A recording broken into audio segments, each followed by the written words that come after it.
All right, let's talk about how to dry and style your hair system. Now, having all of this newfound hair can be pretty awesome and exhilarating, to be honest.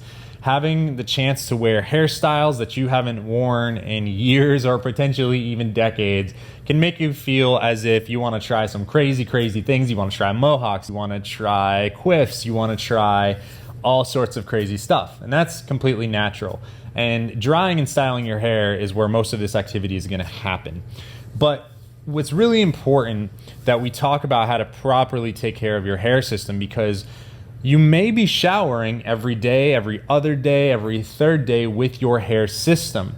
And as you shower and dry and style your hair system, it's going to take a lot of abuse. It's going to be partially responsible for deteriorating your hair system, and it's also part of the determining factor of how long your hair system can last. So let's first talk about drying your hair system. Now, when you come out of the shower, the first thing that you have to remember is the days of you going about and just running through your hands through your hair and shaking it back and forth is gone. You can't do that with a towel, and you can't do that with your own hands. And the reason for that is because hair systems are somewhat fragile. Number one, you don't want to pull your hair out. Number two, you don't want to knot all of your hair. And those two reasons right there are enough for us not to want to mess around with our hair by shaking our hands through our hair or even using a towel to do this type of motion.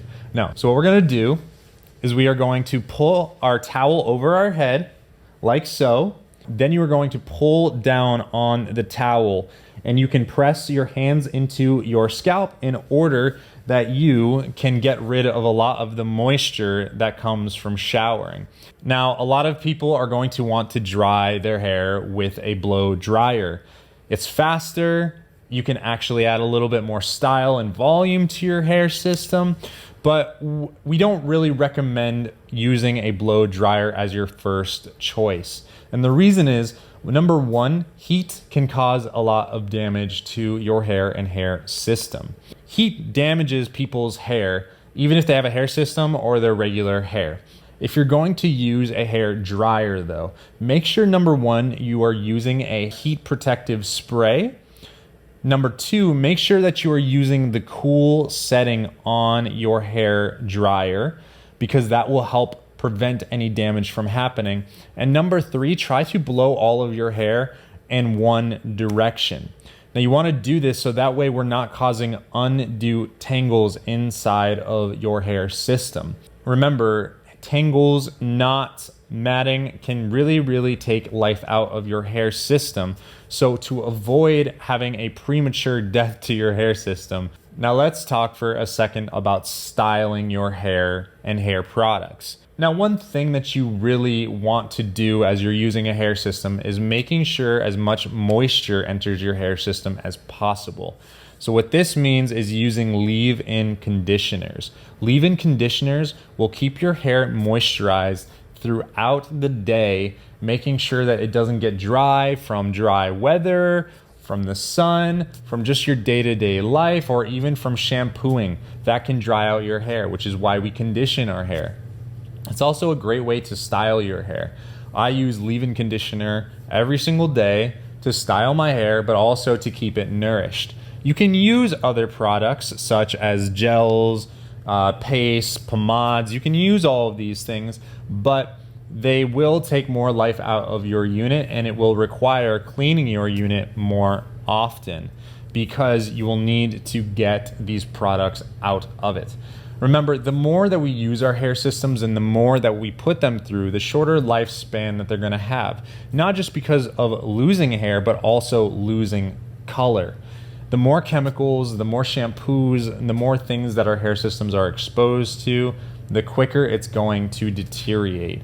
And if you are someone that needs longevity out of your hair system, be conscious of this and be preventative about your hair system.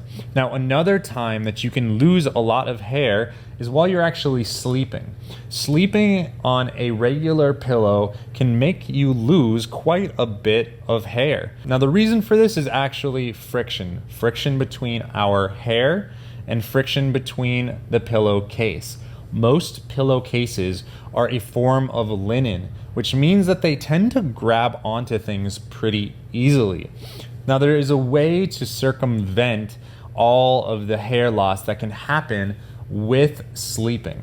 And we use a silk pillowcase to do so. A silk pillowcase can save your hair system's life and give a lot more longevity to it. This is the name of the game when we are drying, styling, and trying to save our hair system. So once again, in recap, heat can destroy a unit. Tangles, knots all destroy your hair system and make them have shorter lifespans. So when we're drying our hair, make sure that you towel dry it first by simply putting pressure on it and getting the moisture out. And then number 2, by letting it air dry if you can, or if you need to use a hair dryer, use it on a cool setting that is 6 to 12 inches away from your head. And then of course, styling products. If you're using styling products, use a leave-in conditioner. If you want a style that requires a pomade, a gel, or another type of product, make sure that you are taking care of your unit, getting that product out on a regular basis, so that way there's not product buildup. But know that using more products will shorten the lifespan of your hair system. Lastly, in order to make your hair system last as long as possible, consider getting a silk pillowcase. This will prevent friction on your hair system and therefore allow it to last even longer. That's about it when it comes to drying and styling and preserving your unit.